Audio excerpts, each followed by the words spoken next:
The Scoran's arm blurred downward, a descending arc of bone-shearing force aimed squarely at the human skull.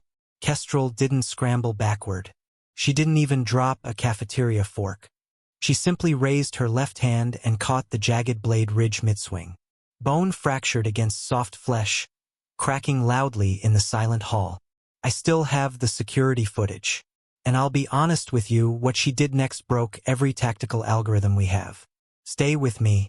40 minutes earlier, the hardest decision I faced was whether to dim the primary observation console.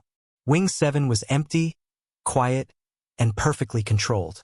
The station had shifted into its nocturnal cycle. My name is Revoth. I am a Galvathy security overseer. My species evolved as pressure-sensitive pursuit predators. We feel intent. Our dermal plates flush with color in response to kinetic threats, shifting involuntarily from slate gray to deep violet when violence is imminent. It is a biological survival mechanic. It makes us excellent at monitoring complex tactical environments. For 3 hours, my plates had remained a dull resting gray. A low hum, then nothing.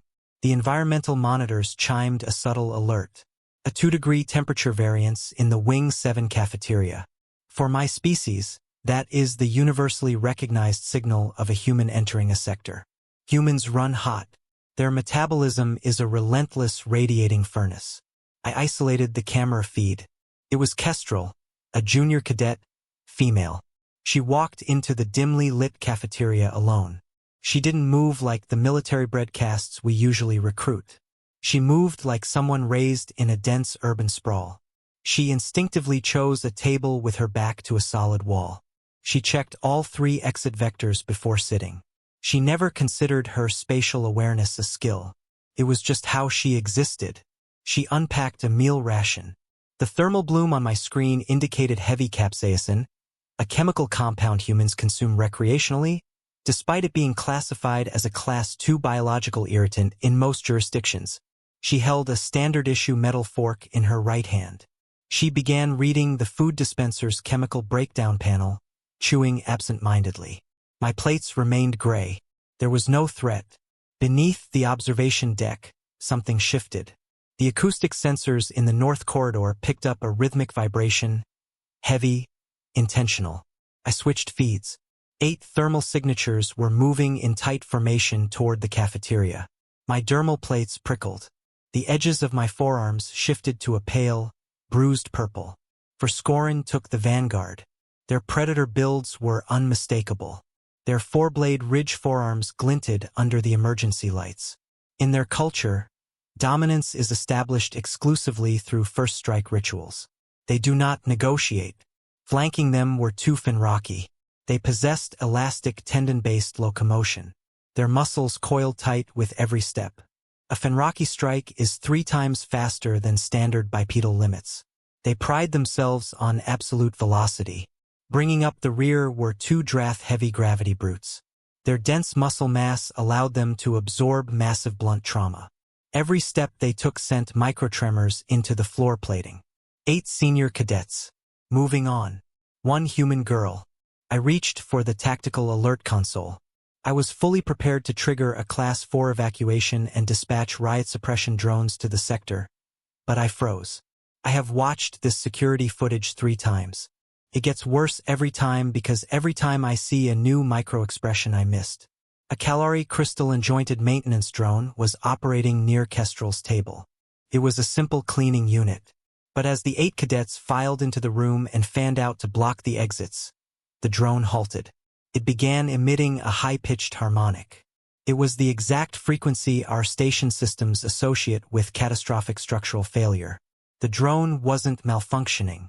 Its localized sensors were reading the kinetic tension in the room, predicting a collision of forces its basic programming could not reconcile. Kestrel didn't look up. She took another bite of her food. The 4 Scorans scored the distance, their rigid joints locked into combat postures.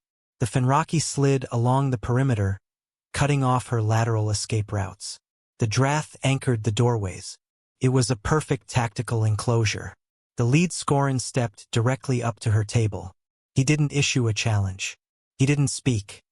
He raised a heavy blade ridge and slammed it down onto her table, carving a deep, jagged groove into the reinforced polymer surface. A demand for submission. My entire chest was flushed deep violet now. My secondary hearts hammered against my ribs. Kestrel finished chewing. She swallowed. She set her jaw. Her eyes tracked the Fenraki on the periphery without turning her head, which meant she wasn't trapped. She was waiting. She finally looked up at the Scoran leader. Her fork was still casually gripped in her right hand, just a stamped piece of cheap cafeteria alloy. "Can I help you?" she asked. The Scoran's eyes narrowed. He interpreted her stillness as an insult. He drew his arm back. The blade ridge aligned for a lethal downward cleave. My hand slammed down toward the alarm.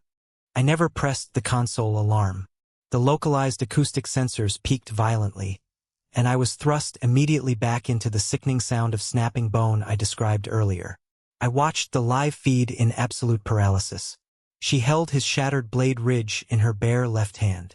The Scoran leader screamed, his knees buckling under the sudden, impossible agony. The stamped cafeteria fork remained perfectly steady in her right hand, hovering just inches above her spiced meal. The remaining 7 cadets froze entirely. Kestrel released the whimpering leader, allowing him to collapse to the floor plating. She set down her food tray. She stood up to her full height. Slowly, deliberately, she began rolling her neck and rotating her shoulders. She did not assume a combat stance. She just made slow, unblinking eye contact with each of the remaining aggressors. It was a primal dominance signal. The Fenraki physically recoiled, stepping backward involuntarily as their elastic tendons twitched with the sudden urge to flee. The 2 Drath did not retreat. They possessed a strict philosophical belief that stillness was strength, but they were also heavy-gravity brutes unaccustomed to fear. They roared, a sound that vibrated the camera microphones and charged simultaneously. Their immense, dense mass was meant to crush her against the reinforced wall. Kestrel pivoted on her heel. She did not attempt to block. She slipped fluidly between them, using her own forearm to hook and guide their staggering momentum forward. The 2 brutes collided head-on with each other and plowed straight through a synthetic dining table in a shower of sparks and polymer shrapnel. They did not get back up. Kestrel had already analyzed their structural weakness. The Fenraki were the speed anchors on the flanks. Without them, the rigid Scoran lacked any coordination. She took exactly 1 step toward the Fenraki. The Fenraki broke and ran. Only 3 uninjured Scoran remained standing. They stared at the moaning heavy combatants in the wreckage, then at their whimpering leader on the floor. Kestrel looked down at the fork in her hand, then back up at the 3 paralyzed predators. "Is that supposed to hurt?" she asked. She sat back down, picked up her tray, and took another bite of her food.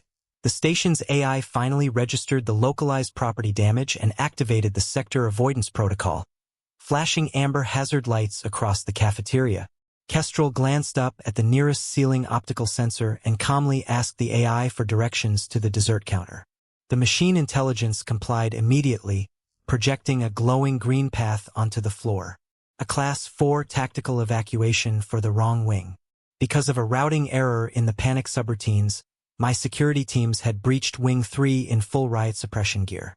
By the time they realized their mistake and reached Wing 7, Kestrel was already finishing a synthetic pastry 2 sectors away. The subsequent institutional investigation completely defied our logic. An allied adjudicator reviewing the footage later whispered to me that he was formally recusing himself from the tribunal because he could no longer remain objective about what he had just witnessed. The medical bay confirmed the Scoran blade ridge, a biological weapon rated to shear through standard military armor plating, had shattered completely against Kestrel's bare metacarpals.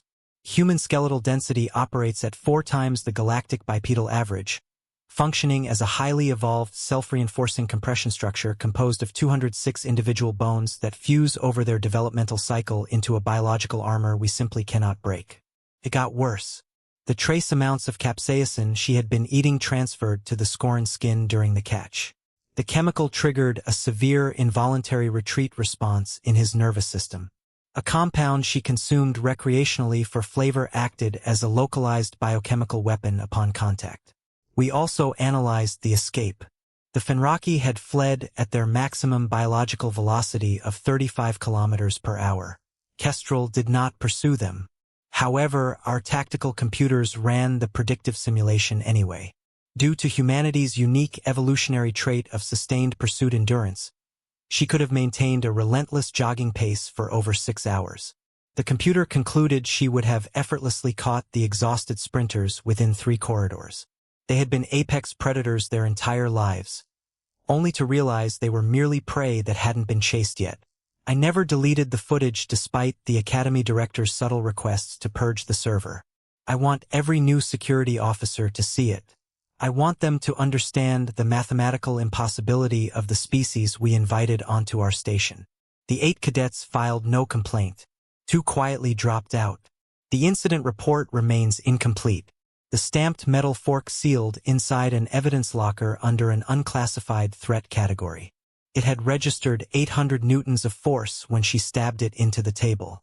Here in the observation room, I keep checking the sensors because the air pressure feels inexplicably heavy. The readings are normal, but the weight remains.